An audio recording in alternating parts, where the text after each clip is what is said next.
একটি গরুর খামার এক যুবকের স্বপ্ন। একটি গরুর খামার শুধু একটি ব্যবসা নয়, এটি অনেক সময় মানুষের স্বপ্ন আর আবেগের জায়গা হয়ে যায়। বিশেষ করে গ্রামের অনেক যুবক নিজের পরিশ্রম আর ভালোবাসা দিয়ে ছোট একটা খামার গড়ে তোলার চেষ্টা করে। আমার ক্ষেত্রেও ঠিক এমনটাই হয়েছে। শুরুতে গরু পালনকে আমি শুধু একটি কাজ বা আয়ের পথ হিসেবে ভেবেছিলাম, কিন্তু সময়ের সাথে বুঝলাম গরু পালন শুধু টাকা রোজগারের বিষয় নয়, এর সাথে মিশে থাকে মায়া, দায়িত্ব আর ভালোবাসা। একটি গরু কয়েকদিন নিজের হাতে পালন করলেই তার প্রতি এক ধরনের মায়া জন্মায়।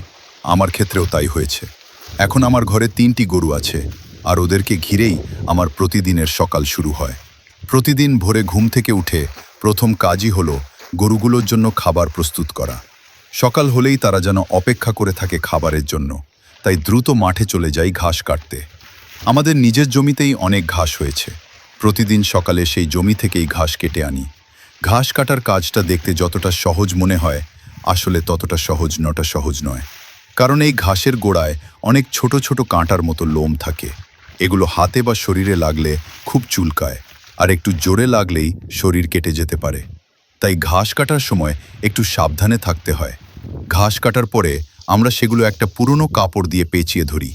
এতে করে কাঁটার মতো লোমগুলো শরীরে লাগে না এবং সহজে বাড়ি পর্যন্ত নিয়ে আসা যায়। তারপর সেই তাজা সবুজ ঘাস গরুগুলোর সামনে দিয়ে দিই। গরুগুলো যখন আনন্দ করে ঘাস খেতে শুরু করে, তখন সত্যি মনে হয় আমার কষ্ট সার্থক হয়েছে। তাদের খাওয়ার দৃশ্য দেখলে মনটা ভরে যায়। মনে হয় তারা যেন আমার পরিশ্রম বুঝতে পারে। গরু পালন করতে গেলে শুধু খাবার দিলেই হয় না, তাদের যত্ন নিতে হয়, পরিষ্কার রাখতে হয় এবং সময় মতো চিকিৎসারও ব্যবস্থা করতে হয়।